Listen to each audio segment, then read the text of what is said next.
My name is Ed Golembiewski. I'm the county's Director of Elections and Chief Deputy Clerk.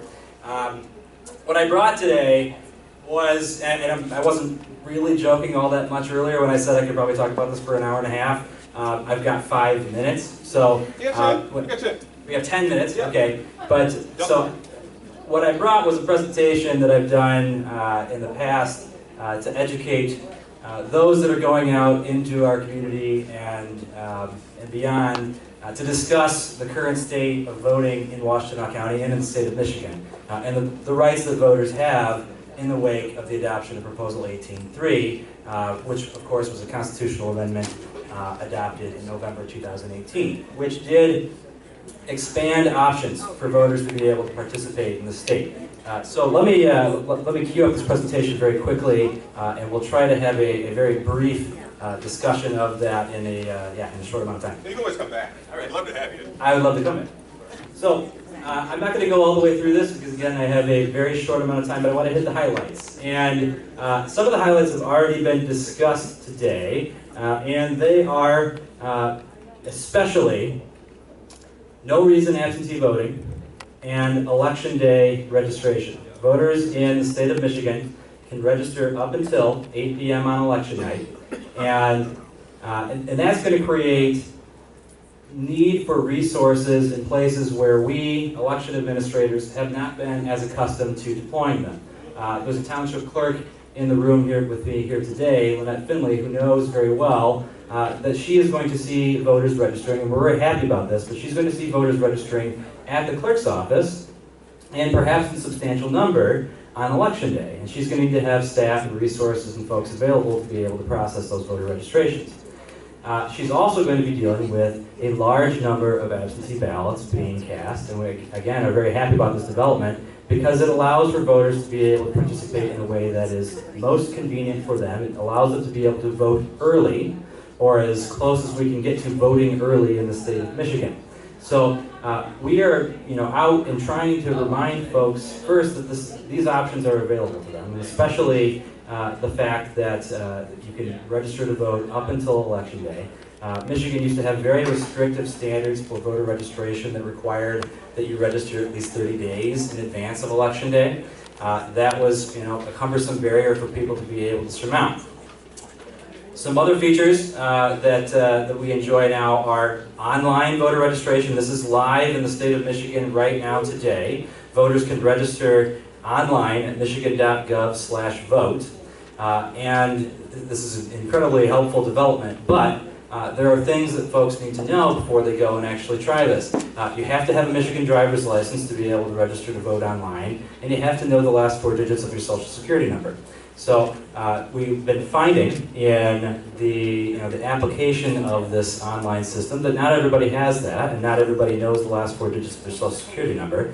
And there are fallback options for this, but as much as we're making strides to be able to find voters and make it easier for them to vote, there are still things that they need to know, and there are still hurdles in their way that we need to educate them about. There's a question, go ahead.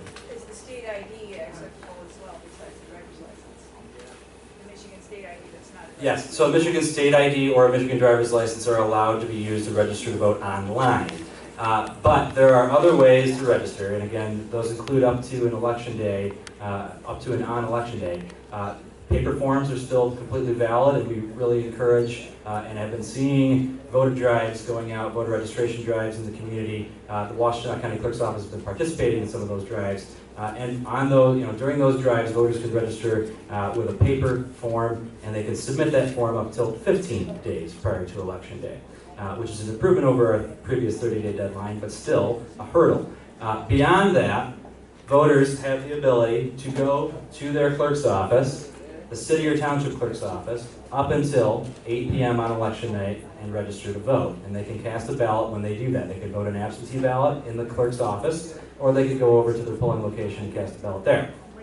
There are hurdles, again, here, that voters will need to surmount. You can register up until 8 p.m., however, the voter needs to be able to provide residency verification when they do that. They're not required to provide the same residency verification when they register using the paper form or when they register to vote online. So we need, again, to be able to remind folks that they can take advantage of these options, but there are things they need to do to make sure that they can still actually take advantage of them. So we need your help in communicating those. First, the fact that voting is more convenient in Michigan. It's absolutely not perfect, but it's more convenient. And reminding folks that if you're going to take advantage of these options, there are still some things that will potentially get in the way, some pitfalls that we need to help them surmount. Absentee voting, again, can be done for no reason or any reason. It doesn't matter. It used to be a set, strict limit, prescribed reasons that one could obtain an absentee ballot, and that kept a lot of folks away. Election administrators across the state have agreed on a bipartisan basis that this especially, no reason absentee voting, is just an incredibly important thing for voters to be able to have access to. It's never made any sense to require someone to give you a reason to be able to obtain an absentee ballot and cast it. We now enjoy no reason absentee voting, but again, there are things that people need to know in order to be able to actually obtain that absentee ballot and vote early. And we really are encouraging voters to take advantage of this for numerous reasons. It's much more convenient for them. They can make more informed decisions when they're taking the time at the ballot at home. And it also reduces the burden on election administrators in some ways, or at least it lessens the lines at the polling location.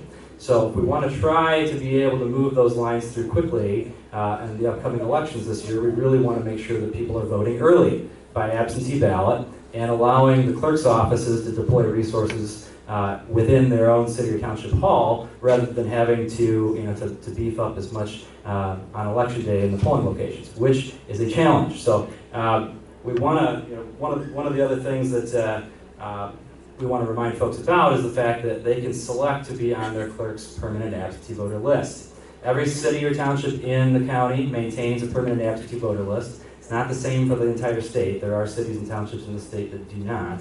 But we are fortunate that every one of the clerks here in Washtenaw County is allowing folks to sign up for the permanent absentee voter list, which will allow the voter to be mailed a paper absentee ballot application prior to election day. So they'll get that in the mail. They can hopefully choose to return it, and they can do that in a number of ways. They can email it back to the clerk, they can fax it, they can mail it, they can drop it off in person, but they would be able to get that absentee ballot, and that's exactly what we want them to do this year.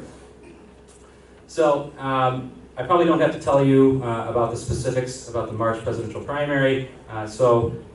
Know, of course, though, that there is a primary for both parties, and there are basically 3 ballot selections that a voter could make when they go to the polls or when they submit their absentee ballot application. They're going to be asked to choose the Democratic Party ballot, the Republican Party ballot, or, in most of the county, a third ballot style that has only a proposal or maybe 2 proposals, depending on where you live in the county. The selection of the ballot by law is public information and is retained for 22 months after Election Day. So it's not necessary, and in Michigan we don't pre-register party affiliation before we go and actually cast a ballot. No one's going to be at the polls ensuring that you're on some list in order to be able to get a ballot style, but it is true that in Michigan the ballot type selection that voters make on Election Day on March 10th, and it's only during presidential primaries that we have this closed primary in place, but that information is technically public and maintained by the Secretary of State for almost 2 years after Election Day. And there are some other features here. You can vote uncommitted on the presidential primary ballot. It's both the Republican ballot and the Democratic ballot that you can do that. And of course, absentee ballots are available right now. The city and township clerks, generally speaking, and I know, I heard a report here just a second ago of issues in one township in the county. Generally speaking, those permanent absentee voters, the ones that are already on the list, should have received their absentee ballot application at least a week or 2 ago. I know we had some clerks in the county that were sending those applications out in December, trying to get ahead of the holidays and people coming and going, trying to catch people when they're paying attention. So the absentee ballots, though, are available right now today. You can request an absentee ballot, and we really encourage folks to do that. So some things that we're doing right now, in addition to being out talking about things. we are busy conducting trainings for clerks and for election inspectors and trying to get out and make sure people are aware of the current voting landscape. We're doing a lot of outreach right now. We're involved in voter registration drives and very much encourage everybody in the room here to become involved in voter registration drives. The League of Women Voters in the Ann Arbor area has been incredibly helpful, and raise your hand if you're a member of the Ann Arbor League of Women Voters. I assume that many of you were. Your partnership has just been incredible. The amount of work that you've been doing to be out and register voters has been just phenomenal. The League has registered over 1,100 voters in the last, I guess combined total, 2,200 voters in the last 2 years at high schools around the county. So they're finding folks where they are. And that is the challenge. And I heard it said earlier too that most folks in Washtenaw County are already registered. And that's true. Where the opportunities are the younger voters, the first-time voters that are just coming of age and that we haven't reached yet. So the League is doing a fantastic job. We've been partnering with them to register voters in high schools across the county. We are also going to see a statewide pilot of a risk limiting audit, which is a different type of way of making sure that we can trust the results that are reported on Election Day. And as an election administrator, I can assure you that you can. I won't go into all the specifics about why in the limited time that I have, but we are adding to the list of things that we already do to try to secure elections a risk limiting audit that takes a sample of all of an entire race, looks at the number of ballots within it, and calculates the fact that we can trust the result or not. So we're participating in a pilot that the entire state will go through here after the March 10th presidential primary, and we're very happy that the Secretary of State has been organizing that and other efforts to try to get to try to reinforce the fact that voters can rely on the outcomes of our elections. Yep. Okay. So I 2 points, that I would absolutely, if you take away nothing else, I want you to know that the changes that have come about since 2018 are going to result, and we're very happy about this, they're going to result in much higher turnout this year. We're going to see record turnout, right? And we are going to see record numbers of absentee ballots cast. And that means that we need folks who are willing and able to come out and actually help us on Election Day in the polling locations across the county. We need election inspectors, poll workers, to serve at the polls. We need as many people as we can find because there is a huge need. So if you are interested, if you know someone that's interested in becoming a paid election inspector, paid poll worker, please go to washtenaw.org/poll worker and sign up. Tell us that you're interested. We'll connect you with the city or township clerk. The other thing that I want to point out, we have just released an educational voter video series, and as the words come out of my mouth, it doesn't sound very cool or fun, but that's what these are designed to be, right? They're supposed to be engaging, especially for first-time voters, people that are unaccustomed, unfamiliar with how to register to vote, how to vote an absentee ballot and vote early, how to prepare to vote, and how to vote on Election Day. So I'm going to share. Do you mind if I just play 1 2-minute video? Oh, we're already over time. Okay. Okay. All right. So I'm not going to play it right now. We'll get them on the website. They're We'll get it on the fantastic website. videos. Thank you. And so we had a lot of help with this video series from you all, and especially Hetty Briggs, who I know is not here today. So I want to thank you and thank Hetty especially for the work that we did together and for the amount of effort that she put into making these videos possible. So thank you for your time. Sorry I went over. That's okay. Appreciate it. Happy to come back anytime to do this long video. Hold on. Thank you, Chief Deputy Clerk.